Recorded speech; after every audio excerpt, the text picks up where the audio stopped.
আপনাদের মজার একটা জিনিস দেখাই। দেখেন কি সুন্দর মিষ্টি আলুর ক্ষেত। সো এই মিষ্টি আলুর ক্ষেতের মধ্যে দেখেন এই জিনিসটা দেখেন। আপনারা ছোটোবেলায় অনেক খাইছি। এই দেখেন ছোট ছোট চেরি ফলের মতো।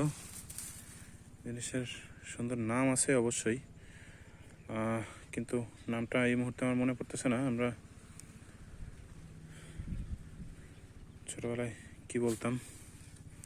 তো আমি এখন একটা খেয়ে দেখবো, এটা পাকছে। আগে ছোটোবেলায় ভাবতাম এগুলো খাইলে পাগল হয়ে যায়।